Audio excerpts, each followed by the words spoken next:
Good evening, and welcome to Fort Ticonderoga's first Ticonderoga Tuesdays teacher webinar for 2021.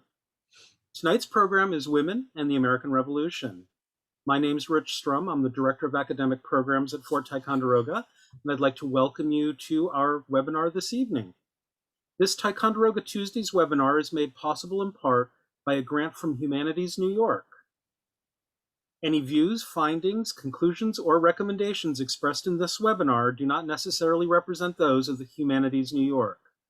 Before we begin our program, I would like to orient you to help you get the most out of today's program using Zoom webinars. With Zoom webinars, your microphone and camera are disabled. You can use the Q&A function on the bottom menu bar to ask questions of our presenters. I will be monitoring those questions throughout the program, and we'll ask each presenter as many questions as we have time for at the end of each session. This is our first Ticonderoga Tuesdays webinar for 2021. Coming up in August, on August 3rd and 4th, we have a two-day webinar scheduled on the French explorer Samuel de Champlain. On September 23rd, we will have a special webinar, An Evening with British historian Stephen Brumwell. Please note that that program will be taking place on a Thursday evening, even though we're calling it part of our Ticonderoga Tuesdays webinar series. And on October 19th, our focus will be archaeology at Ticonderoga, yesterday, today, and tomorrow. You can learn more about all of our professional development opportunities for teachers by visiting our website at www.fortticonderoga.org. Select the Learn and Explore button, and from there, select the Educators button to get to the proper menu. This evening's webinar is composed of three parts. First up will be Dr. Holly Mayer, Emeritus Professor at Duquesne University. Dr. Mayer will be discussing roles of women within the military structure of the American Revolution. Our second segment features Margaret Stoddard, Registrar and Site Archaeologist here at Fort Ticonderoga, who will narrow the focus to women at Ticonderoga and the surrounding region during the American Revolution. And the final segment will feature Tim Potts and myself as we delve into some documents and objects related to women and the American Revolution at Ticonderoga. So our first section this evening is with Dr. Holly Mayer, who is an Emeritus Professor at Duquesne University and the author of Belonging to the Army, a groundbreaking work exploring the roles of women during the American Revolution. Her newest book, just out this month, is Congress's Own, which delves into the history of the Continental regiments composed mostly of Canadians who sided with the Americans during the American Revolution. Thank you and welcome, Holly. Thank you very much. And I am delighted to be here and with all of you. And let's get this thing going. Let me get this up. And here we are. So I wanted, again, welcome, and I've got about 30 minutes to talk about women with the Continental Army or women with military forces through all of this, and that's a lot to do in a short order, so I may be talking fast. But as we talk about women in history and women with the Continental Army, I do want to also point out that I may be addressing some things about women at home. I will certainly be talking about the history and perhaps a little bit about the presentation of their roles even in the classroom. The first thing I wanted to bring up as we talk about women with the armies during the Revolution, and particularly the Continental Army, is how we generally try to describe them, or as I would say, filling in the picture. So I'd found this on the web. Here it was, dear old Molly Pitcher, or we could have said it was Margaret Corbin, and this idea of this dynamic, heroic woman who steps in as her husband falls at the cannon, loads the cannon, and fires it either at Fort Washington or down at Monmouth Battlefield, depending on who you choose to do. The thing I liked about this image is, of course, it's there as something for students to fill in, and we're left with the question about how do they fill in that picture? How do they describe this woman? Is it all about heroism? Is it bright clothing? Are they clean? Look at that face and the determination there. Who does it bring in and who does it leave out as we fill in the picture in some form or another? But that is this issue about heroism. And that has generally been the way that we have talked about women during the Revolution, certainly those with the Continental Army, or at least the ones that we choose as models to talk about women during the war. And it is this Molly Pitcher image in some form or another.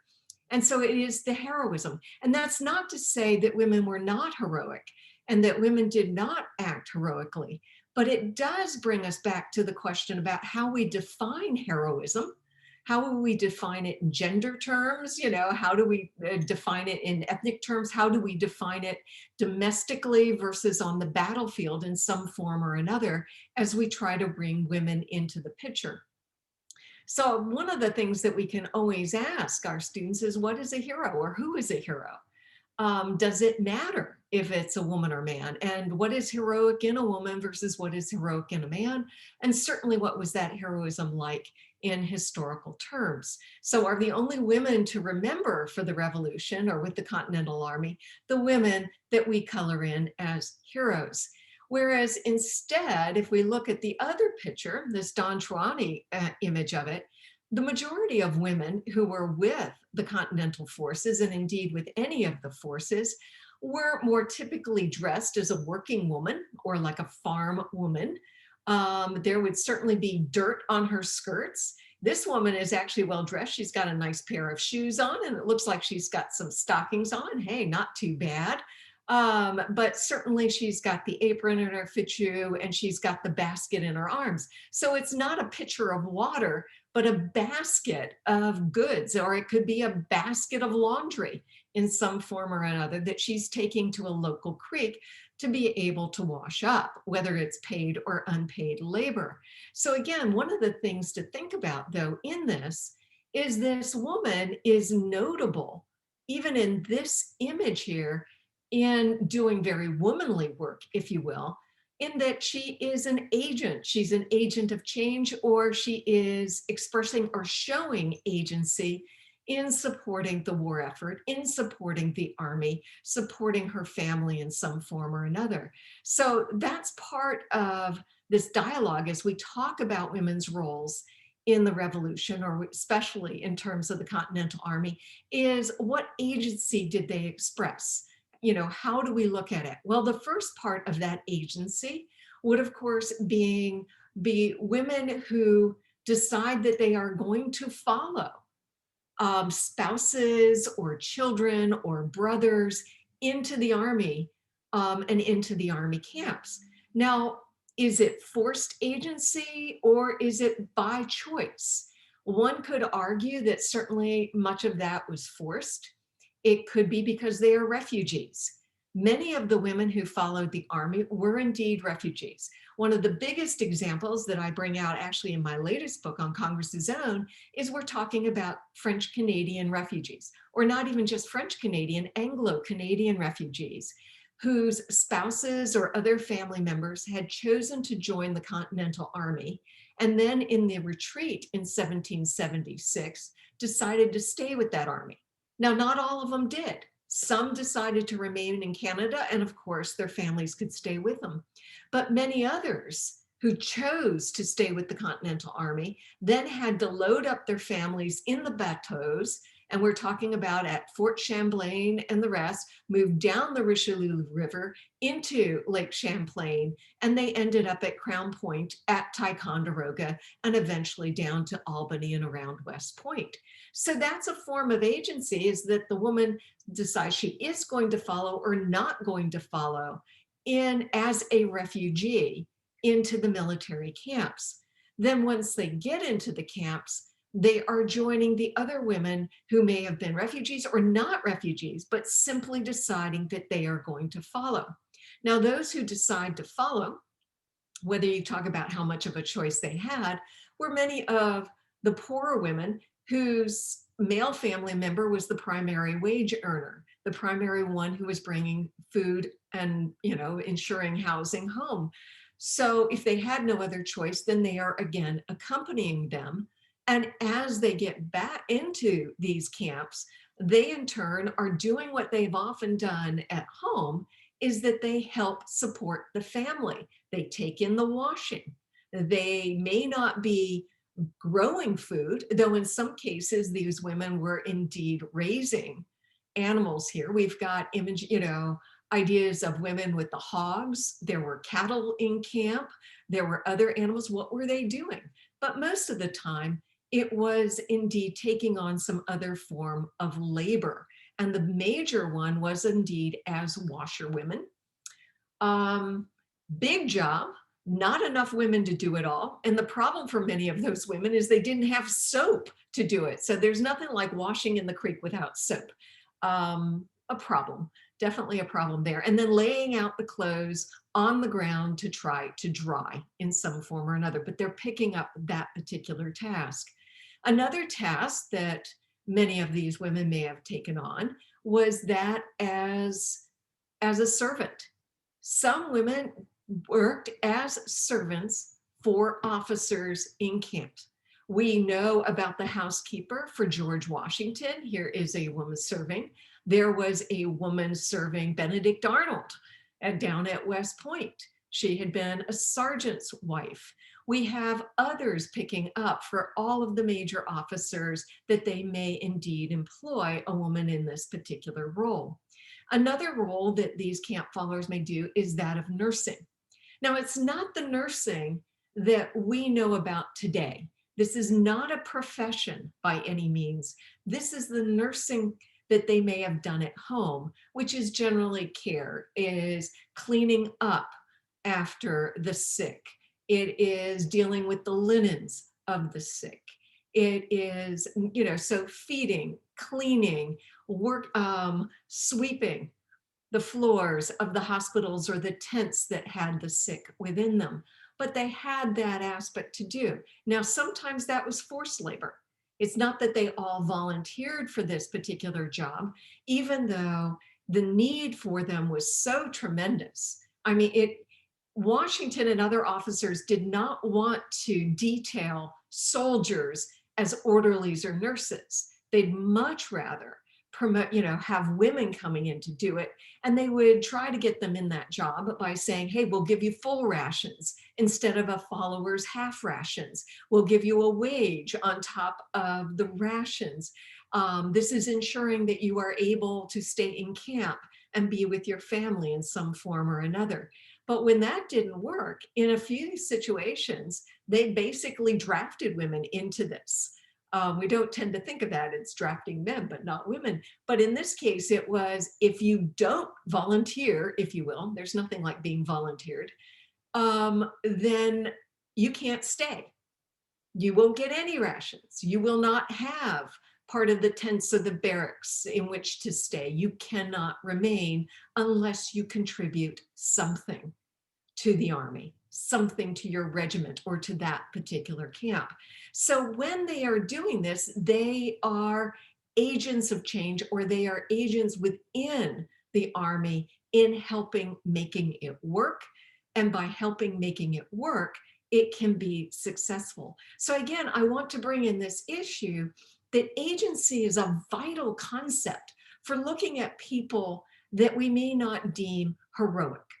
Just to bring in another offshoot on this, is I still remember my father once saying, my father had served in World War II. He had been at the Battle of the Bulge, and I wanted to hear more stories about what he did. And he said, my stories weren't important. I was just, a common soldier. But I went back and I said, but that doesn't count. The generals can't deploy. They can't engage the enemy. They can't win unless the soldiers are there. And it's the same thing with the followers in these early modern forces, is that they need them to fulfill certain tasks, or what we would say is support services or supports personnel in today's forces. So they have that importance. And it's just that we sometimes have to ask ourselves, how do we describe what is important? How do we define what is important? And so you don't have to be a hero to do something absolutely vital, which was indeed the case for these women. So they are doing all of these particular tasks to support it. Now, as they do, want to point out some other issues that was for these women both at home and in camp. The first thing is to remember that in all cases, they were sacrificing something, or in many cases, someone. Is that when the Army was recruiting men and the men chose to enlist or chose to accept a commission, part of that rested on the idea that a woman would indeed accept the service of her male family member. And not all of them did that. Not all of them wanted that. There are letters of women writing to their husbands in camp saying things like, "Don't you dare re-enlist. I need you home. I don't want to hear about you extending your commission. We need you at home." And so for them, it was a sacrifice in many cases to allow their male family members to go. But that was indeed an expression, if you will, of their patriotism, is to allow it to go. And that is indeed part of the rhetoric of the revolution to women, is to be able to do that kind of sacrifice, to do without that member. And of course, it's not just the sacrifice of that family member during the war, which means that they sacrifice what that family member brought into the home, if it was farming in the fields or it was working in shops, but it could be this, they were facing the sacrifice that that male family member would not come home at all. Or if they came home, as we know in the pension records, they came home not being able to work the way they had done before. So we have to accept that they sacrificed. Now, some might argue that women who followed into camp were not sacrificing the same way that women at home were. But yet, if you think about it, they go into garrisons or they in camp with them. But in many cases, these women in camp were not allowed to follow their men on campaign. They had to stay in camp. So there they are standing and watching them march away as well on that campaign, as they have to go back and try to support themselves in the diminished camp that remains. So that's one part of what they're dealing with. They deal with violence. Now, I don't know how far you can go in teaching the issue of violence towards women in camps, or the violence that women saw and experienced. But that was certainly part of it. Those women who did follow on campaign, and there were a few, they may be out there on the battlefields. This is what we talk about with the Molly Pitcher stories or the Margaret Corbin stories, that they're out there in the battle and they are watching the men being hit, excuse me, or dying around them. There's that part of it. So that issue of violence. They are seeing the violence of plundering or rapine. There may have been the violence of assault against women. Now, of course, that's tough to see and to talk about. It depends at various levels. And we generally do add warnings about this as we talk about it with different age groups. But women were assaulted in camps, and they were assaulted by soldiers. Most of the evidence that we have as we talk about it are court-martial records of the British Army around Long Island after the British took the New York area and the New York City, and we've got that. But there is evidence of assault against women, whether it's major assault to the point of rape, or it is simply assault to the point of just heckling them or taking some of their goods, in other words, stealing from them in some form or another. And then there is, of course, violence of women against other women. There is some evidence of women getting into fights with each other in these conditions. So we look at that aspect of women living in camps, that it's that kind of difficulty. The other issue is disease. Pointed out that women were nurses. So they are dealing with disease at the same time, which means they are exposed to it. So in the end, women who are supposed to be helping soldiers in these regimental hospitals, in some cases became the patients themselves. And in a few cases, there's a few lines in some rosters, hospital rosters, of women who end up having problems with pregnancy or childbirth and end up in some of the regimental hospitals to give birth, which is not a salubrious place to be giving birth. I will say that.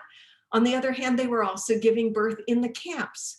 This is down and dirty, and there are stories of women giving birth as they are on the march following the armies, and then they get up and pick up their newborn, swaddle them up, and start taking off again with them as well. So we are confronting these kind of issues of women in camp or with the armies. And the final thing, as I had been pointing out all along, was to address this issue of women working.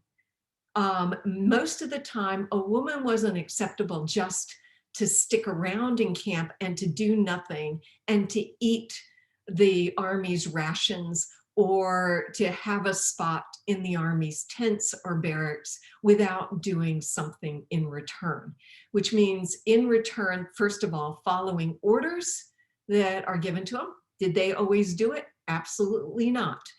And we see evidence of that. The recurring orders like stay off the wagons, accept these orders, stay in your particular place, don't charge too much for your laundering, shows that they weren't always following those orders.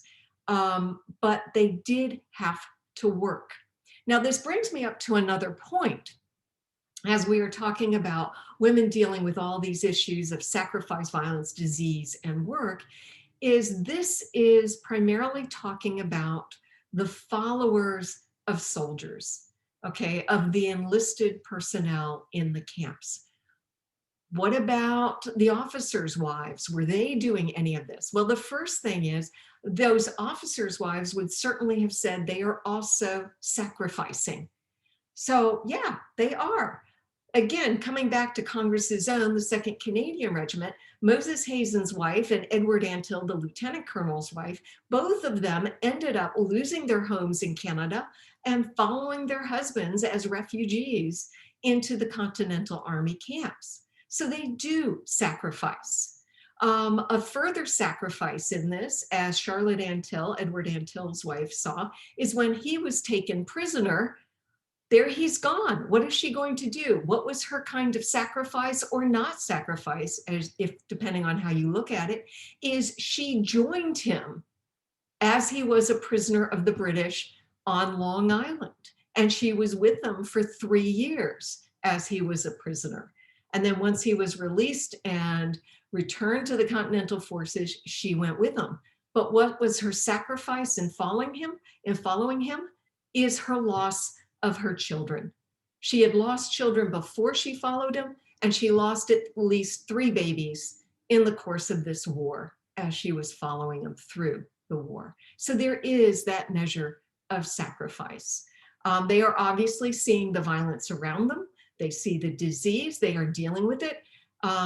Charlotte Hazen, and it was another Charlotte, both Charlottes, she was getting sick. She got sick quite often. Now, is a goose something because of camp conditions? It is certainly a condition that others had at home. Did they do work? They would argue that their work was that of trying to create a home in camp for these officers and indeed engaging in some kind of social return among them all as part of the community development among officers in camp and beyond. So all of them are displaying a measure of agency in what they are trying to contribute to the operations, if not to the Army directly, to the lives of their family members in camp. And doing that helps keep those family members in camp as officers and soldiers, which the Army desperately needed. It did, it obviously wanted people not to be deserting to go home to take care of family members or to resign their commissions to go home and take care of family. No, they wanted them to stay in camp.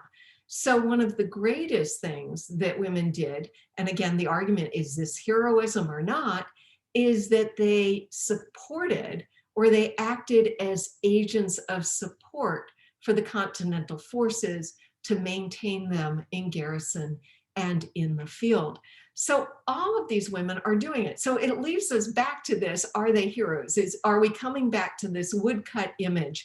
Are the only ones that we are supposed to remember are the woman, who's wearing a cocked hat here, if you will, who's got the powder horn and is holding then a musket or a rifle and showing that she is willing to fight. Well, some women did.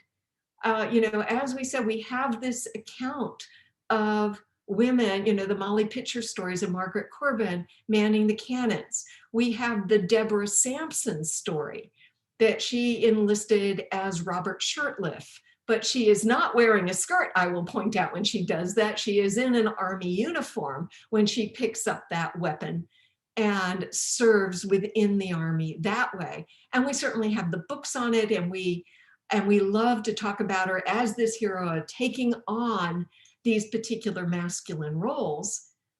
But the other part is to mention that the gender roles, the feminine roles in it, also demanded a lot of that sacrifice and a lot of that work to maintain the military forces. So at that point, I was putting it all together, and I think I'm supposed to leave a few minutes for possible questions. So I am opening it up for that. Okay, thank you, Holly. We do have a few questions for you, and the first comes from China, where we have a teacher whose school day is going to begin in about 50 minutes. So, Okay. hello, Alexander. In today's forces, support services are one frontline soldier to about 8 or 9 support staff. What was the ratio in the Continental Army? It's always the tough question. We always get the numbers question, and we never can fully answer them. Some people would suggest that it was about 1 to 8. We talk about, or not 1 to 8, excuse me, 1 to 30 soldiers in it. So it's very difficult. And the reason part of that difficulty is it truly depended on the company and it depended on the regiment. So I was just dealing with this Canadian regiment that had a lot of refugees, and as a result, probably had more women and children with it than a state regiment would have had that stayed closer to home. So it really did. So if you talk about some of the New York regiments, one would be the 2nd Continental Artillery, if I'm remembering this right. And many of those soldiers or artillerists were coming from the New York City area, which of course was taken by the British forces, and thus many of their families became refugees, and as refugees became camp followers. So you would see more women with those. The other thing that messes up the numbers is that there were fewer women with it at the beginning of the war when everybody was thinking it was going to be a short war. Talk about an American perspective there. We always think they're going to be short wars. And then they become more numerous as we move past 77 into 78. And there are some poorer men coming in who are being recruited in 3-year and duration enlistments, and their women and children are coming with them. So I wish I could give you a better number, but I can say we are talking about thousands of women and children if we look at the war in sum. Thank you, Holly. Hopefully these are a little more in your wheelhouse here. Did infectious disease in camps affect men and women at roughly equal rates, or were there reasons for discrepancies? Again, that would be a hard one to say equal rates, but they're both human beings. So, okay, there were fewer women, so you would have seen fewer women proportionally being affected by those diseases. But if we looked at it with the ratio, we would have probably seen it proportionally about the same, because again, the women are living within the camps with them. They are not wearing masks. They are nursing the sick. They are not necessarily well fed. They are exposed to the elements. So they are dealing with typhoid, typhus, dysentery, smallpox, and the rest of the diseases as the men are. Holly, as women worked in the camps, where were the children, at home or in the camps? Ah, It really depends. Now, for some of the officers' wives, and we get that very much like with Catherine Green, we can get it with Lucy Knox, they could leave the children at home in the care of other family members. They had the support that they needed for it. For many of the soldiers, the children came with them.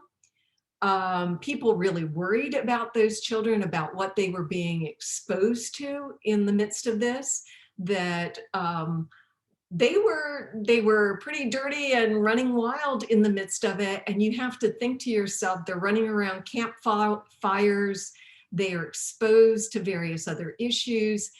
There's a tremendously sad issue. It was a British Army account, a British court-martial account, so it wasn't American Army, where a British soldier assaulted a girl, a follower girl, the child of a fellow soldier and that soldier's wife. But so they're exposed to that sort of thing. The other thing I'd like to point out is that the children are growing up in the Army. And what we do see, we have the evidence, is as the girls became teenagers into the mid to the late teens, some of them who had been girls growing up into it become Army wives. They marry the soldiers by the end of the war as we get to the 1780, 81 and beyond. Holly, what is known about sex workers in camps, and how do the available sources obscure this knowledge? Part of it is because most did not want to acknowledge it within their own particular camps. Much of it has been based on the orders to prevent it. No women of ill repute are allowed into camp. Any woman that is found to have the venereal diseases will be drummed out of camp. Are they actually testing those women? Not necessarily, but when they have a soldier who comes down with venereal disease, as they put it, what we say sexually transmitted disease, they ask them, who were you with? And if it is a follower, they could be drummed out of camp. There were threats, to dunk them, certainly to drum them out at cart's tail. So that, and again, another way they were trying to prevent this at one point at least is that any girl or female over the age of about 14, I think it was, could no longer stay in camp, which of course means you can't stay as a daughter, but you marry and become a wife. So they don't like to point it out. Where we generally see it is through the orders and in a few cases, courts martial. Holly, were women working as spies? Yes. Again, we don't know how many were doing this. Not all of them were official spies. Some were just, if you will, informants, as opposed to being part of any particular circle. It was one of the issues that commanders in camps on both sides, why they were a little bit leery about women moving through the lines, because they knew that they could take information with them, whether they were doing it on purpose or it was inadvertent information with it. But yes, there is some evidence of it. Some of the most famous is more British, a loyalist woman who would go through American lines near New York City and then report back to it. But yes, they were part of it. Holly, one of my favorite books on this topic is Linda Grant DePauw, Women in Combat, the Revolutionary War Experience. Mhm. Since this was written in 1981, what new historians would be sources of newer scholarship on the role of women in the Revolution? Part of it has been just digging out more of the sources as having become more aware about how you have to go into regimental records and look more at the orderly books and digging out more of the journals. So in some cases, it's been more a matter of backing into some of the sources from what she had seen back there in 1981. I almost said 1781. We're not that old here yet. But it has been a matter of filling in the picture, coming back to that image, that we have that had coloring in the image. Many have been adding to it. And I think the other part is news sources, again, come back and challenge her on a few points. Specifically, the challenge has been to her about how many women they have actually borne arms, especially on the home front. And Holly, the last question, and thank you for you did very well speeding through your presentation. Okay. What was the name? This might be a real easy one. What was the name of the woman who accompanied her husband to prison? This was Charlotte Antill. Edward Antill, Lieutenant Colonel Edward Antill, was the second in command of Congress's own, which was Moses Hazen's 2nd Canadian Regiment in the Continental Army. She had been a French-Canadian woman. Edward Antill was actually born in New Jersey, had gone up to the Montreal area after the 7 Years' War and established himself, married her up there. And then, of course, he joined the 2nd Canadian Regiment, and that was part of the retreat down Champlain in June of 1776. So she was with her husband in Long Island after he was captured at the Battle of Staten Island in 1777, August of 1777, until he was released coming into 1780. All right, thank you very much, Holly. Thank you for joining us. Welcome. And I'm sure I got a couple more questions that just came in after I said that's the last question. So we'll move on, and maybe at the end, if we have time, we'll come back to those questions. Thank you, everyone. It's now my pleasure to introduce my colleague, Margaret Stoddart, who is the registrar and site archaeologist here at Fort Ticonderoga. She has been researching the lives of women during the French and Indian War and the American Revolution, with a particular interest in the Champlain Valley, and assists with camp follower interpretation at Fort Ticonderoga's living history events. Thank you, Margaret. Thank you. Well, thank you, and good evening, everybody. Thank you for joining us for this. It's really wonderful to be able to speak about women in the Revolution, and particularly with our site, women also in the Champlain Valley region. Now, I'm going to bring up my screen here. Aha. All right. So when we talk about camp followers, I feel like it's always good to take a step back and ask the question, and this is always a good thing to ask students as well, is why are there camp followers? Where does this tradition come out of? And certainly in terms of our European nations and the early wars in North America, it comes out of an early European tradition. So this is a Swiss print of a soldier walking with a camp follower from the 16th century. And women were attached to different nations and armies very much through the medieval and post-medieval period, the early modern period, both in a lot of the different tasks that Holly has mentioned, whether it's doing laundry or just assisting with movement of the army. But you also saw them really associated with pillaging societies as well, that they would be coming after the army had gone through different cities and towns and helping to gather up all of the surplus of things that had been taken by the conquering army. So the association of women with an army and working for the army isn't just some new sensation that happens in the American Revolution. It's something that's been happening for hundreds of years, particularly in European society, as we're talking about it today. So as these nations are then coming over to North America and are now putting a foothold there, they're obviously bringing over all sorts of different customs, and that includes having women traveling with the army. And there are some variations for this. So particularly with the French and the French and Indian War, you don't actually see as many women coming over with the French. There's a lot of orders that the women aren't attached to the armies. But what is interesting is that, again, this is coming from a larger tradition. And I did have to bring this painting up because this is a painting that we acquired here in the collection. It's the Camp of the Royal Roussillon Regiment. And this is during one of the earlier wars. This is in the French Alps. And what's really wonderful about this painting in terms of war imagery, you don't really get to see women very often. So in this painting, we actually have two images of women. And these are vivandières. So these were women that were attached to the French army in the sort of early 18th century. And what's remarkable about these women is that this is your precursors to sutlers. So these are authorized by the regiments, these women, to be selling extra goods and drinks to the soldiers. And the Royal Roussillon Regiment actually comes to Fort Carillon. So Fort Carillon being the French fort that is built and then captured by the British and then renamed Fort Ticonderoga.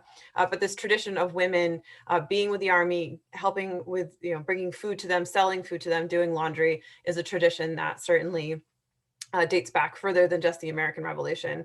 And what a great painting that we get to see these women, what they're wearing, and some of the different sort of accoutrements that they would have been using while with the army. So in terms of the British Army, who did have followers looking at the French and Indian War. So again, while we're focusing on the American Revolution, this doesn't exist in a vacuum. The traditions, the usage of women and their sort of role within the military, like overarching complex of a machine that the army was and had been for hundreds of years, is something that is obviously, as mentioned, is a longer tradition, and the English are experiencing that and bringing that over to them in North America, and also experimenting with, I'd say, how useful the women are now in this new frontier that they're fighting in, and having to adapt what was more useful in the European frontier now into the North American frontier. And we have a lot of orders that come from the French and Indian War, where there are women attached to the army, the British Army, but they're not necessarily bringing them on the campaigns, the larger campaigns. So when they're moving their armies out of some of the more developed sort of city centers like Albany or New York City, the women will stay behind. And as Holly was discussing, the use of women in the military was for a purpose. They were extra mouths to feed. They were slow if they had children with them. They were usually attached to the baggage. So you see orders that go out. And for instance, this one is from General Amherst's orderly book. So just around the campaign to Ticonderoga in 1759, where the British end up capturing the fort and renaming it Fort Ticonderoga, the women are not to be permitted to go with the regiments. They may receive provisions at Albany, a list of the said women to be signed by the commanding officer of the regiment and sent to the major of the brigade, who will give in their names to the matron of the hospital, so that she may call on them for service of the hospital, which if they refuse, when wanted, they are immediately to be struck off their allowance. So women having to both they're following both the sort of 18th century, the period, sort of what women were supposed to be doing in society, but they're also having to fend for themselves and then also follow these regulations now within the structure of the army. So there's many different factors into the roles and lives of these women when they're with the army. It's falling into what was permitted and what was seen as correct for an 18th century woman. It's also seen as what's correct for a very patriarchal and very sort of organized and regimented military society. And then also the wants and needs of these individual women. And what's interesting, actually, I wasn't going to include it in this presentation, but I've talked about it before when I've mentioned 18th century sources, is Charlotte Brown, who was the matron for the British hospital during the French and Indian War. And she goes out with Braddock towards the Monongahela with the defeat there. And then she's the one, so when they say the matron of the hospital, they are referring to a woman named Charlotte Brown. And there is a diary associated with her, which is online and is a great resource, because whether it was even written necessarily during her actual journeys, or I think it might have been done a little bit later, it's still a wonderful resource because it accounts for her traveling and has some really interesting passages in it. Now, Fort Ticonderoga, Fort Carillon, the French didn't have any women there. And when the British, as we mentioned with General Amherst's orders, there's no followers following the British Army under Abercrombie or Amherst to go capture the fort in 1758, which is the failed capture, and then 1759, which is the successful capture. But it doesn't mean that there's women who aren't still influenced and having repercussions of what is happening at Fort Ticonderoga. So this is a petition of Ruth Farmer. This is in our collection here at Fort Ticonderoga.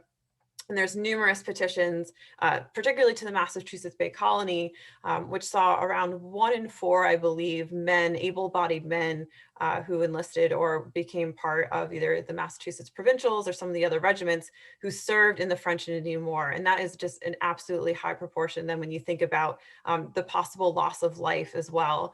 And in this petition, she's petitioning the governor of Massachusetts to get payment for the gun of her husband, so her husband's firearm.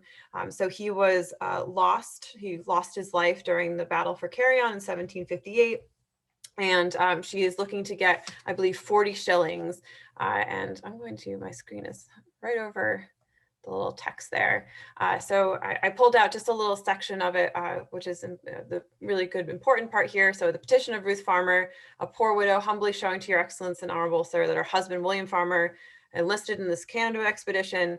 He lost his life and lost his gun and all that he had with him. So she is now asking for compensation for it. And what's really sort of heartbreaking about this is that she's destitute now, 2 years on. She mentions that she didn't realize that she could claim compensation. So she is now destitute, without a home, and has 7 children. So the lives of these women, just the repercussions of war, you think, when we think of warfare, we think of all these the high number of men that have lost their lives. And that's of course really important, but there's a ripple effect of what happens then to their families years and years later, still trying to find compensation. And if these women aren't necessarily remarrying, if they don't have a family, they're becoming destitute. And there's actually, I didn't include it in this either, but I just have to say it's a remarkable petition. And I don't know the reference right off the top of my head for the woman's name, but I surely could track it down. But there's an amazing petition for a woman who is looking for compensation again for her loss of her husband. And she writes that the last that she had heard of him was that he had been wounded in the battle in 1758 and then put on, I believe, a cart. And then that was the last some of the people had heard of him. So she and her friends had been looking for him. She has her friends and this community around her that had been searching for her husband who had been wounded and most likely had died and deceased along the way. But just the communities that are also involved in the repercussions of war for these poor men. Now, what's amazing with a lot of these petition documents is that we don't necessarily have the other side of them to find out what happens to these women and what happens to the compensation for these women. But what's amazing with this document is that we actually have the ruling on it with the papers. So the committee does give her the 40 shillings for the consideration of the gun. So she is able to get that compensation for the loss of her husband's firearm.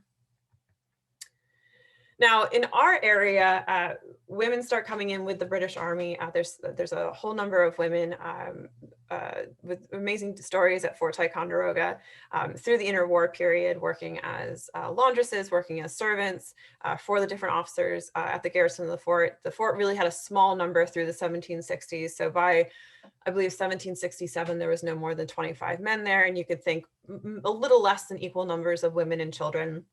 But one of the sort of really big events that occurs in the area is with the fire that happens at Crown Point. And this is an early 20th century image of one of the barracks buildings. So it completely ruins the fort. And there's an inquiry that occurs because, of course, all of this, the Crown's property has been damaged.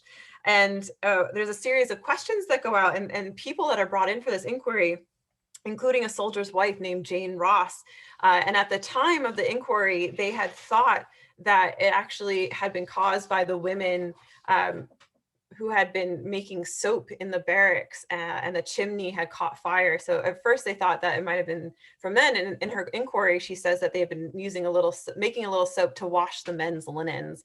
And at the time of the fire had been cooking mess for herself and others and 8 others. So usually when we talk about the revolution, one of the big questions that we get from visitors, especially to Fort Ticonderoga, is, especially for women like myself who are in 18th century clothes, oh, you must be cooking the men's meal. And that wasn't necessarily the case mostly the time.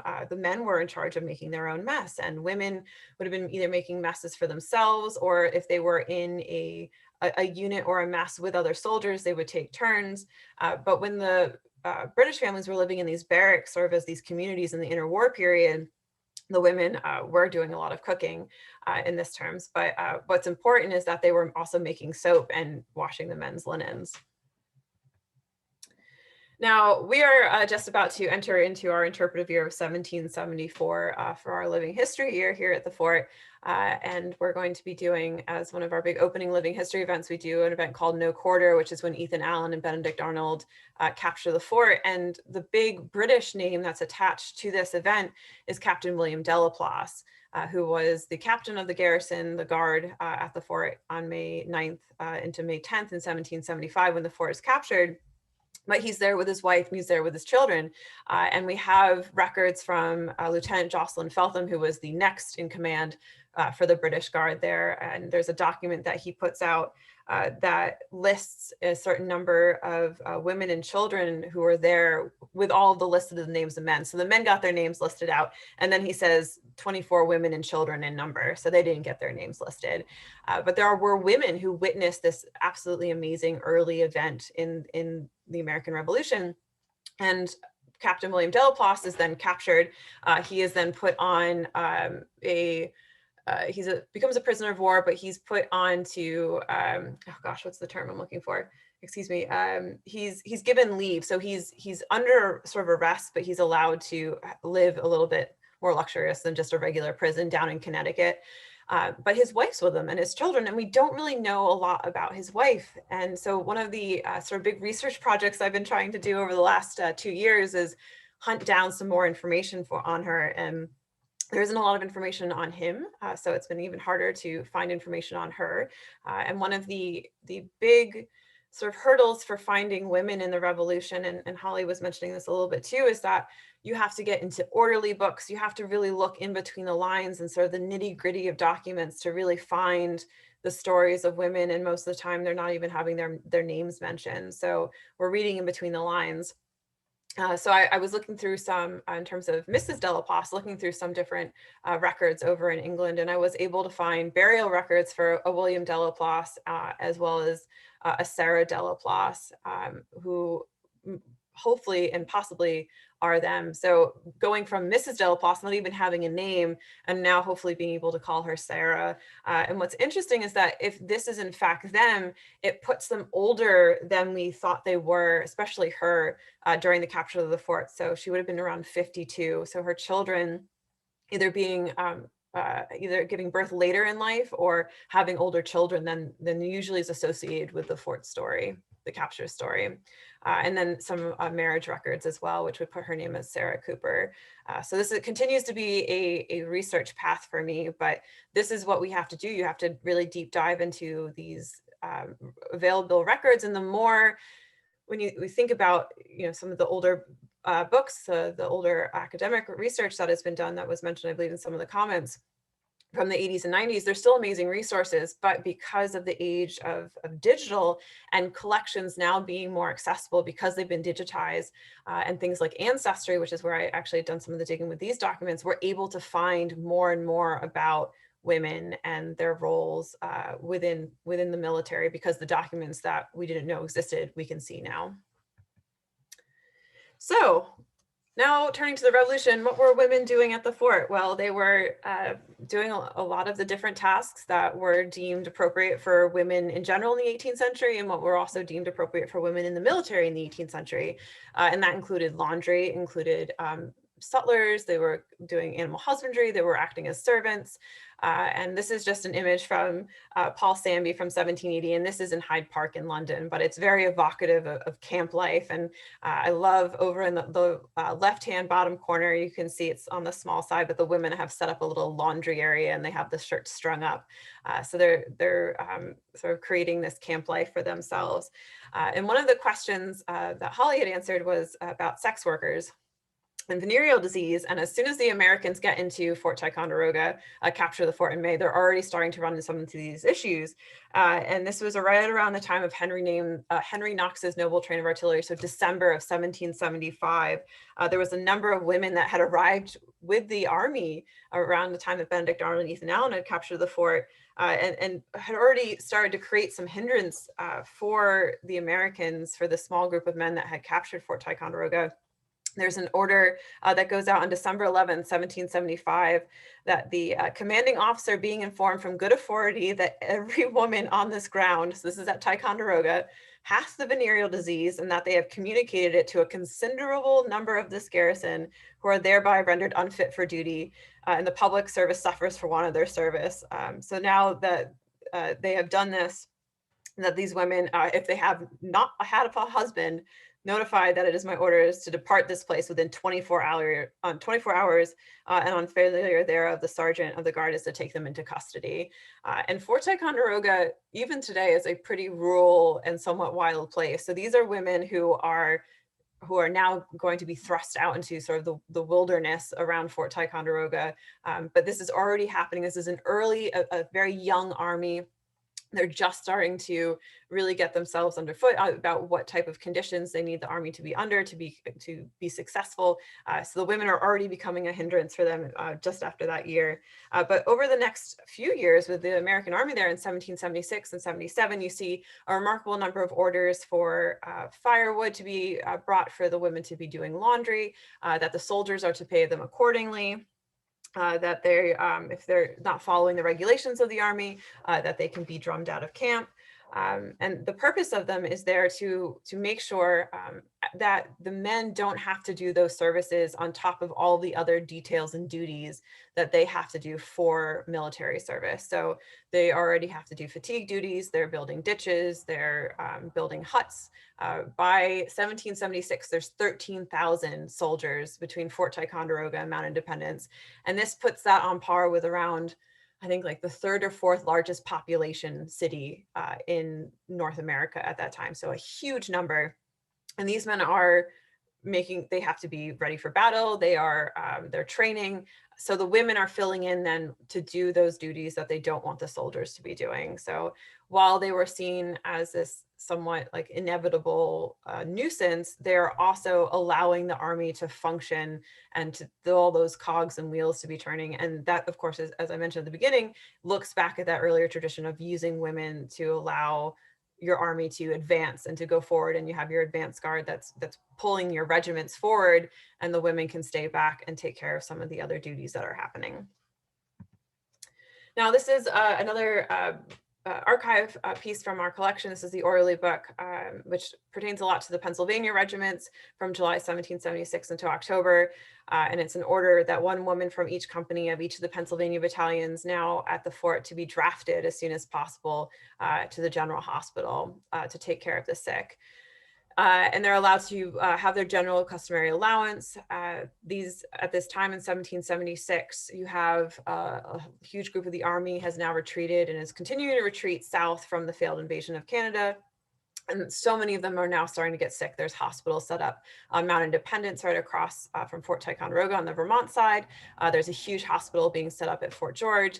And with this huge sort of rise in smallpox cases and all these different diseases, they are now drafting in more and more women to take care of the sick.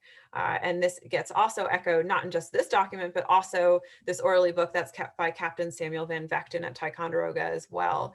And that's what's great about the orderly books, is that you can trace some of these orders about women through some of the different pages. And it's not just one necessarily that will give all the details. Sometimes you can find more in another. So it's really good to match as many sources as you can to really be able to spell out or to flush out what is happening to these women as we can. Now, what's really great about the collection of archives that we have from Samuel Van Vechten is that we also have a little receipt book that was kept for some of the payments that were going out from the regiment that he was with, which was a New York regiment, most of which was being drafted are the men that were enlisting from around the Albany, south of Albany area. And what's amazing about the receipt book is that it actually has some signatures of women in it. And these are women who are receiving pay, which is the leftover pay for their deceased husband. And on this one in front of you here, we have Mary Mason, who is signed for her husband. And this is around February of 1777. We have this one, Catherine Hallenbeck, who's receiving, again, pay for her deceased husband. In this case, she hasn't signed her name. She has put, there's a mark instead of her name. So someone has basically overseen her payment and her authorization because she is illiterate. And then we have what's interesting in this case, this one, Kathleen Dubois, is actually getting the deceased pay for her uncle Benjamin, so that she must have been the next kin or someone, maybe like an adopted daughter. So it wasn't necessarily just the wives that were receiving pay, it was also family members. And to flush their story out a little bit more, these, or I guess should say that the family story, when you think of February 1777, there isn't really any active battles in the Northern campaign occurring, but there is a lot of disease. So looking back at those women who have now been drafted to go down to the hospital at Fort George, most likely these men are dying because of the diseases that they've gotten sometime between the end of 1777 and the middle to end of 1776 into early 1777. So it wasn't just warfare where these women, when we think back to the Ruth Farmer document, it's not just warfare that are taking and altering these women's lives, they're taking the men and then altering these women's lives. It's also the rampant disease that's going through the camps as well. And what's interesting is that a lot of these women also likely of Dutch descent, so being from a community of a lot of Dutch and then French Huguenot, and you can sort of place some of them through their names. And now one of the other women that I've been trying to do some more research into at the fort is a woman named Margaret Hay. And Udny Hay was the deputy quartermaster general for the Northern Army. So he's at the fort, at Fort Ticonderoga. And I have pieced a little bit about her time at the fort through, of course, a gentleman's journal, not her personal journal, but the journal of Colonel Jonathan Baldwin, who was the chief engineer of the Northern Army. And he keeps a very sort of nice, concise list of some of the things that he does while he is at Ticonderoga. It includes a lot of military actions, but it also includes a lot of little instances where he says dines with Mrs. Hay or went down the creek with Mrs. Hay. And Mrs. Hay was very busy. She dined with a lot of officers. She creates meals for the officers. But what's really interesting, again, reading in between some of the lines of these documents, is that she's sent up and down from Albany a few times, but by April 14th, 1777, so we've gotten through the winter where it's a little bit quieter. We have our winter season, getting now more into the active military season, and knowing that the numbers at Fort Ticonderoga, which the year before had been around 13,000, now into April of 1777, those numbers have depleted. A lot of those men going to Washington's army. April 14th, he said, rode to the landing with Mrs. Hay, General Wayne, so General Anthony Wayne, Colonel Long, Major Hay, and Esquire Winslow, went to accompany her out of camp, going to Albany, thinking it not safe to stay at this place as the lake is now open for the enemy and our numbers are inconsiderable. So as a officer's wife and a wife of higher means, she is going to be given that that safety net of being able to have support to leave and go somewhere safer. So she's going down to Albany, and in doing some more research on her, have found this birth notice for a daughter in 1778. So right, just a few months after then her leaving in April, coming into January, February of 1778, is giving birth to a daughter, Jane. And then also now being able to find out her name through some of these research as well. So before, again, she's just a Mrs. Hay. A lot of times when you see women referenced in these documents, they're just a Mrs., but a Margaret Smith as her maiden name. Now, Margaret Hay has gotten the luck of having high-ranking officers looking after her well-being. That wasn't always the case. And around the same time, so April, she was able to hightail it out of there down to the safety of Albany. A few months later, the British Army does come to capture Fort Ticonderoga under General Burgoyne, and there's still a huge number of women and children with the American Army there.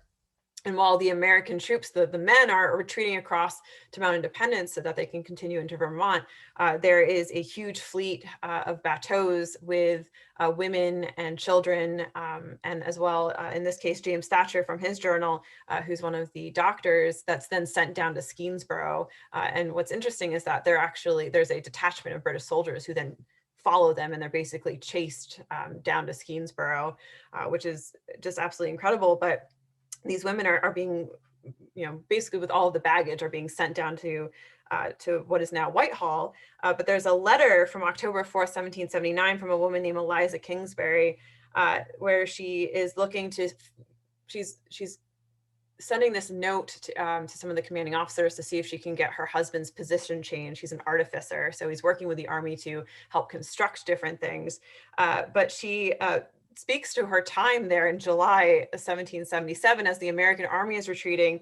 And there might be a little bit of, I think, additive sort of embellishment to what she says, but that she had to undertake this amazing journey because she was not apprised of the army's retreating, which I is just remarkable that she would not hear them leaving. But her husband was absent on command, and myself almost unable to travel by weakness and dejection of spirit. I was obliged to leave every comfortable necessary behind and escape with only the clothes I wore. My 2 children often cried to me for food, but I had none to give, nor could I procure any from the hard-hearted inhabitants. And when weary with traveling at night, if I gained acceptance to any house, I was obliged to lie upon the floor in the company of their dogs. So an incredibly different experience than what Mrs. Hay was having. And this was really the true experience for a lot of the women followers that were attached with both the British, the American armies, and then also the German armies. And the German army was very notorious for having this sort of ragtag bunch of followers with them. And that's actually, this is a German print of a follower on the screen here from 1764. But there's remarkable accounts of women having to overtake these journeys, both with the army or because they've gotten separated from the army.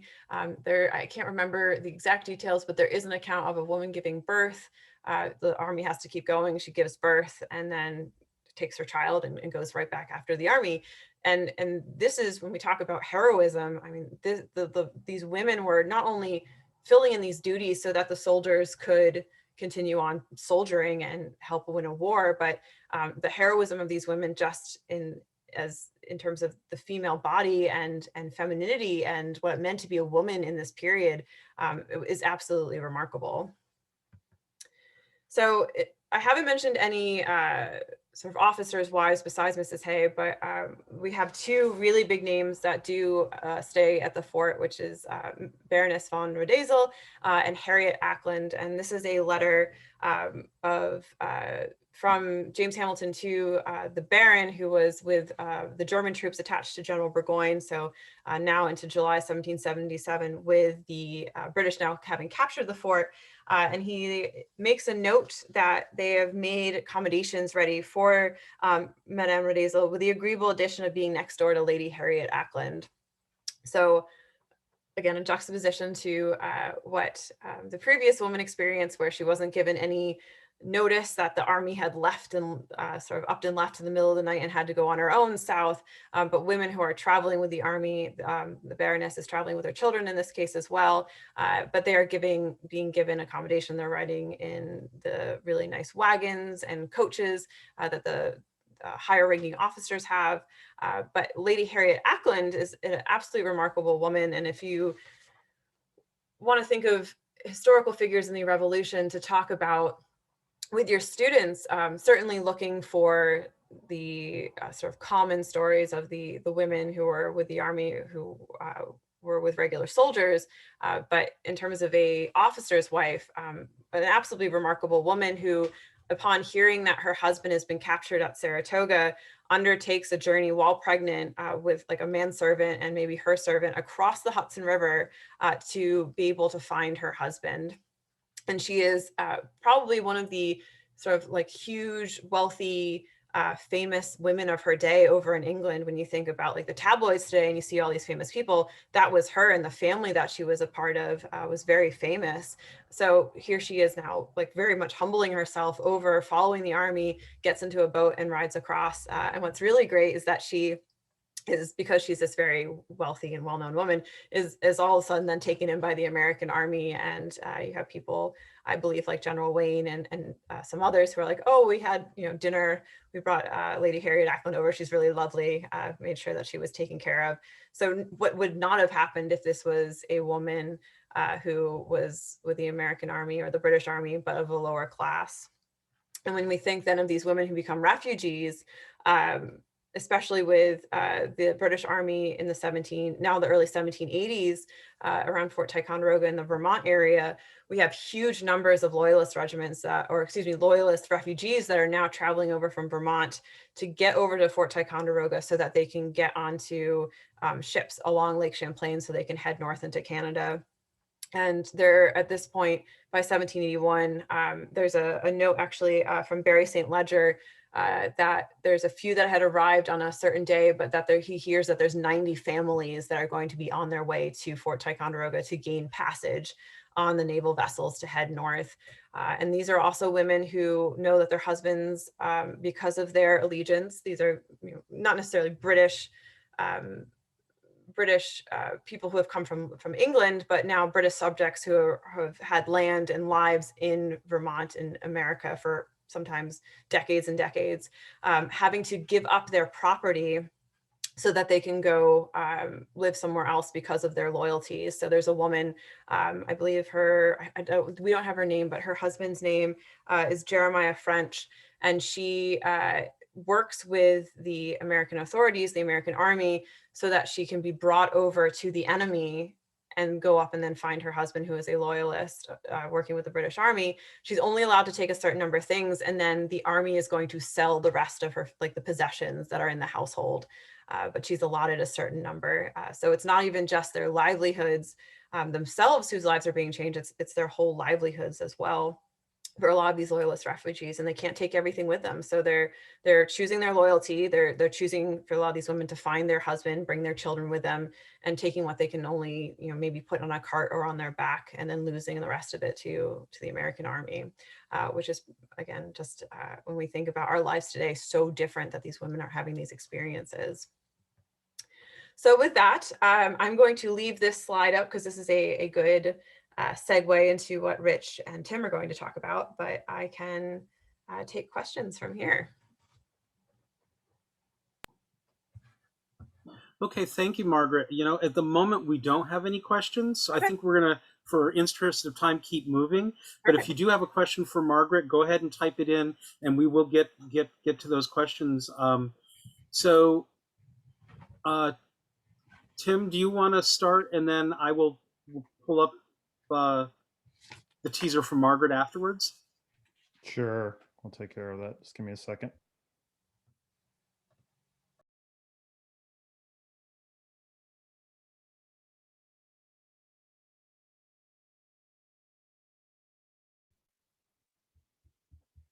So good evening, everyone. I noticed in the list that we have some super veterans, and then I guess you'd say mini veterans. So for those of you that don't know me, my name is Tim Potts. I'm a longtime teacher. I'm in my 31st year. I've taught every grade from 6th to 11th. I'm currently teaching 10th and 11th graders.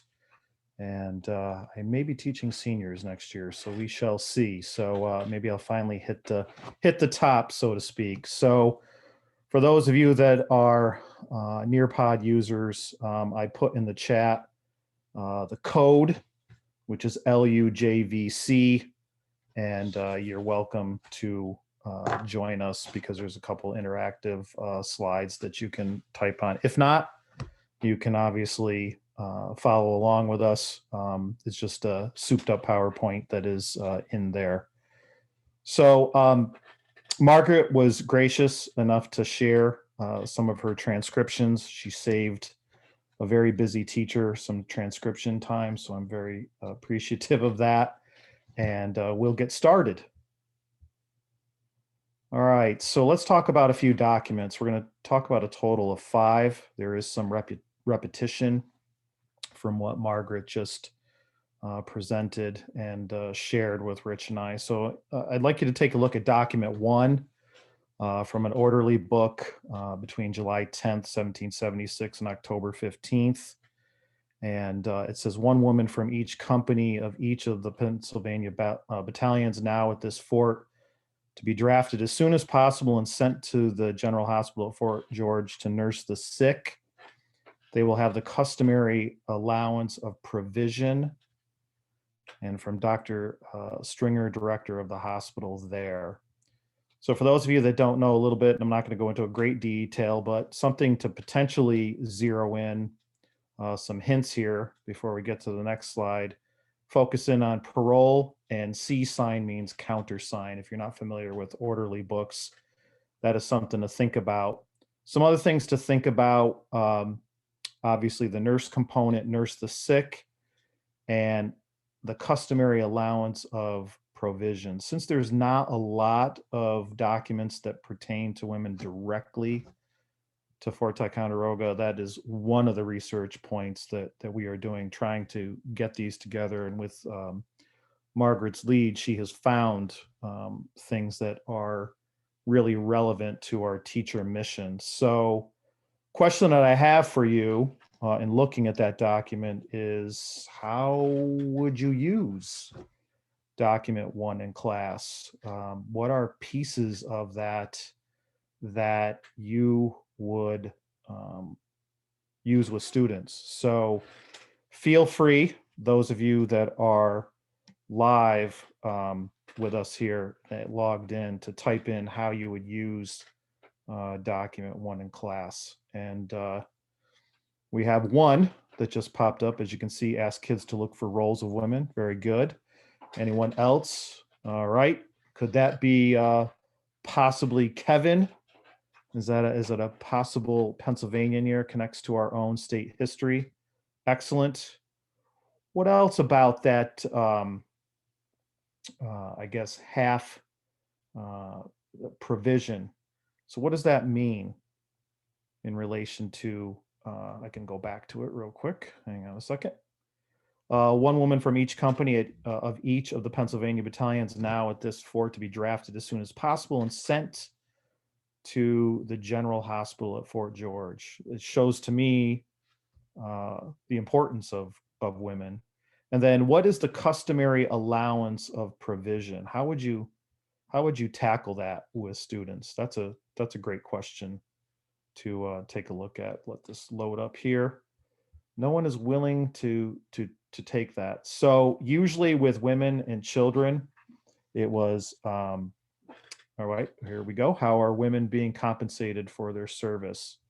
Well, in relation to that, the half ration, half the amount that the men would receive.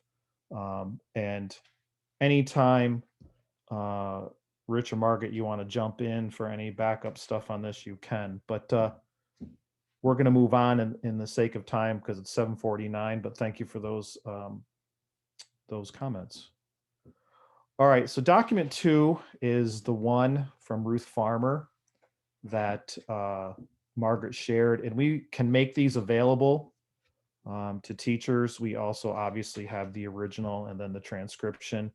And although this doesn't come directly, it's got some great material. I'm not going to read the first slide, but as you get into the second, it says the petition of Ruth Farmer, a poor widow, humbly showing to your excellency in honor her husband William Farmer enlisted himself into the government service in Canada in the Canada expedition in the year 1758. Even though tonight we're dealing primarily with the Revolution, we are showing some connections in relation to Ticonderoga, even though this kind of goes back to the French and Indian War. Under the command of Captain Solomon Whitney and the regiment of Colonel Bagley, and so unhappy was your poor petitioner as to lose her husband in the battle at Ticonderoga, and so on. Said husband lost his gun and all he had with him, saving a small trifle, and I being unacquainted with the time, I should have laid in my claim for the reward for my said husband's gun. And this continues on, and she's petitioning it. And then ultimately, one of the key things here, I am exceeding poor and left with 7 young children with neither house nor land. and lost my husband in the government services with considerations. Your poor petitioner humbly hopes will move your excellency in honor to show some pity and grant her such. And then you can see the result. The committee on the petition of Ruth Farmer beg leave to report that they have considered the same and are of the opinion that the said petitioner be allowed out of the public treasury of this province the sum of 40 shillings. So I guess what the question is, what is unique about this document? Many of you are veteran teachers. What's unique about the content in relation to women? You've looked at a lot of documents over the years, or maybe you're just embarking on your career. What is it out of that that is unique? I've had some discussions with Rich and Margaret, even up to today, about some key pieces out of that are unique. Why is this gun so important? So we have someone wrote the woman's right to have the ability to petition a state government. And I think that's important. One of the things that I stress to my students in finding women's voice, as the writer wrote in that era, is just that too many teacher training courses that I've been in make things look like women are just sitting in a corner somewhere, knitting, and they're not active in anything, and they're just oppressed all the time. And granted, there's very relevant material to that, but they weren't just sitting around. They weren't just sitting in a corner being abused all the time. And I'm glad to see people are picking up on that.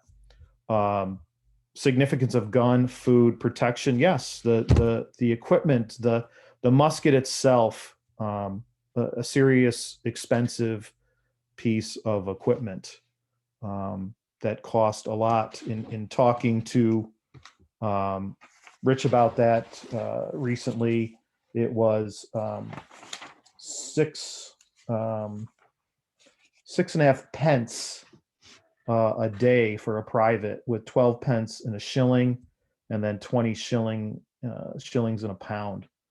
So that's an interesting amount of money for that. Another writer here, another participant wrote, syntax of the letter and her ability to write during this period. Many students believe women may have been illiterate during this time period. Great segue to documents 3, 4, and 5. And Margaret made reference to, I think, one of these. Oops, I just missed one of the comments. Let me see what that was. Sorry. I don't want to miss anyone's voice tonight.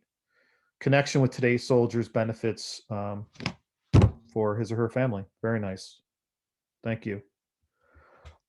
So document 3, received of Captain Samuel Van Vechten the sum of £1, 1 shilling and 4 pence, being in full of all demands of what was due to my deceased husband, Stephen Mason, received the 19th. We got Mary's clear signature, and obviously the original, not a transcription, would be very useful to show students the voice that our participants just mentioned.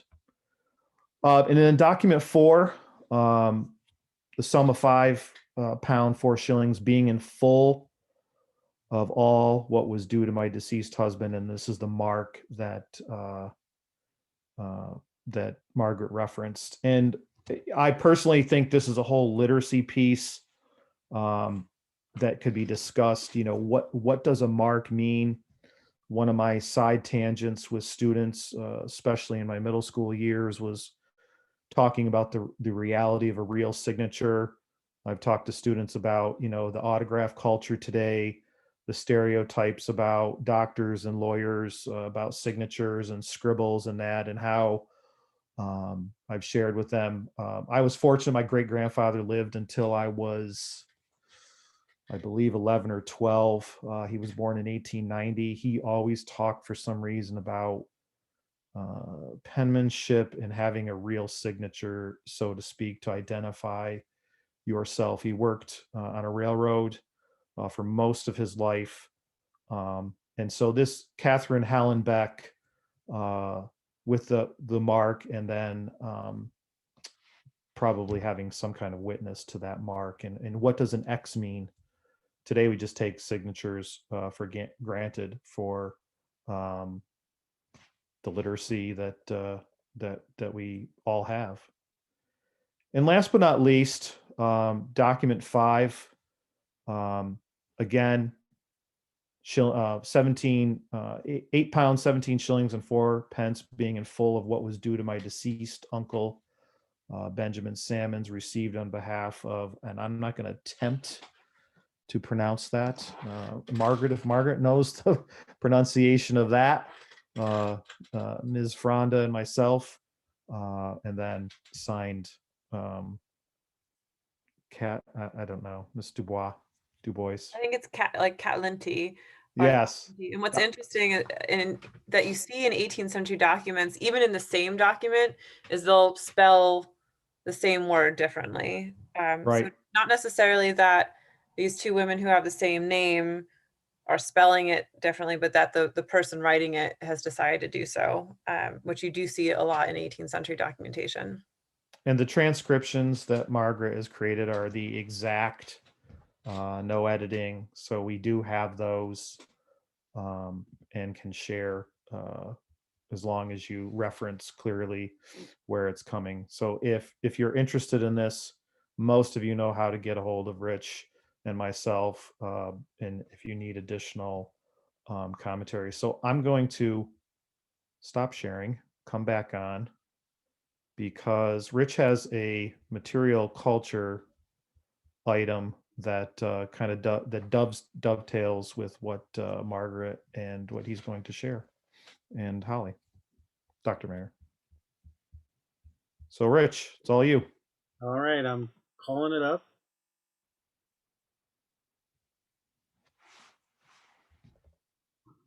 All right, so I kind of wanted to wrap up with a little talking about using objects with students. You know, with document-based questions, most often we're actually working with documents, sometimes with illustrations or works of art.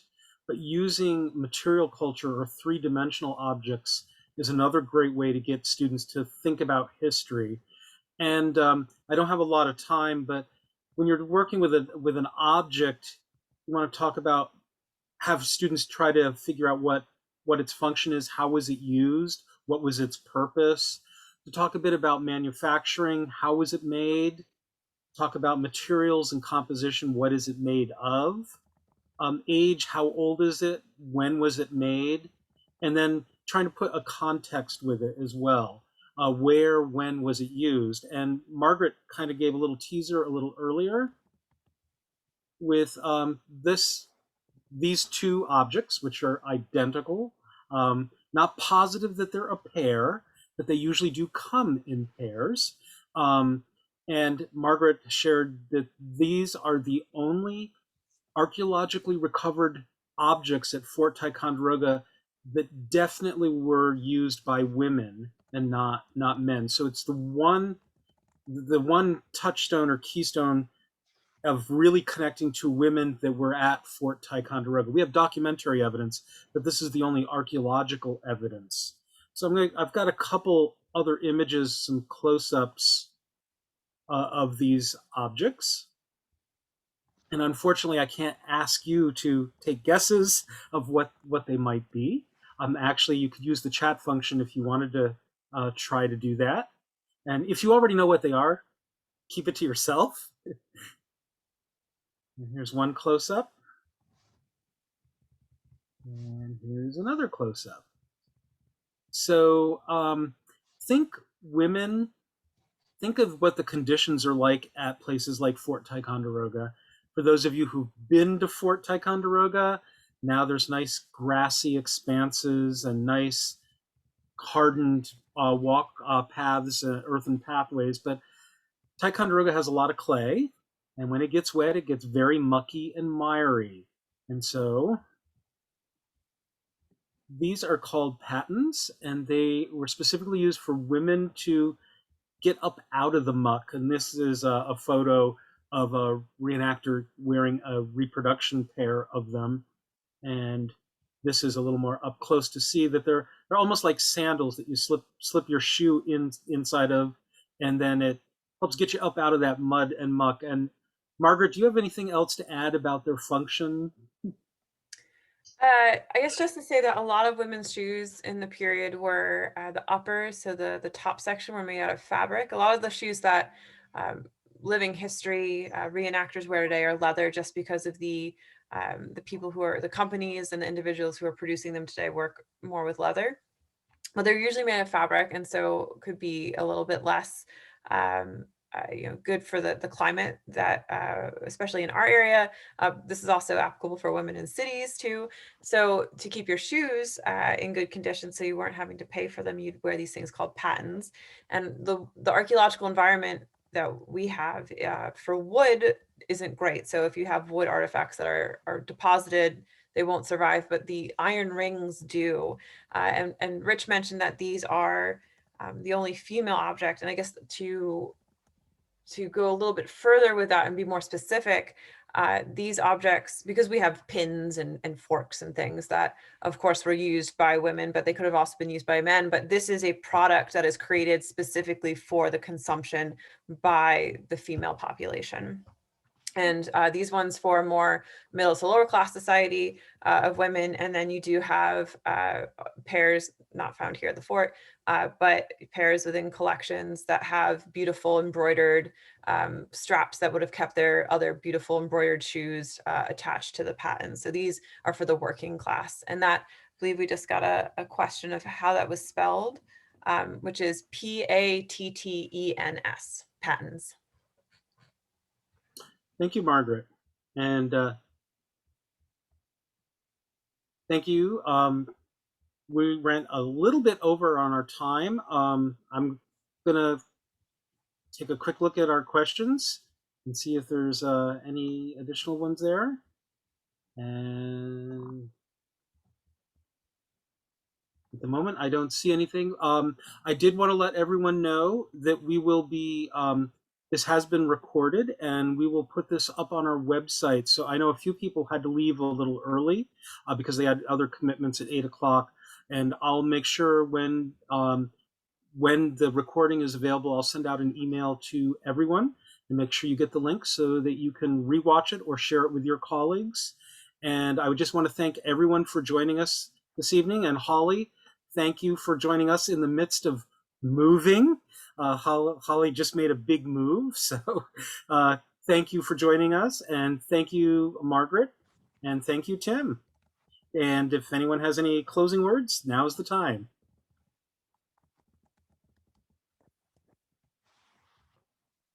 All right, thank you. We're getting a lot of thank you from the attendees, so thank you all.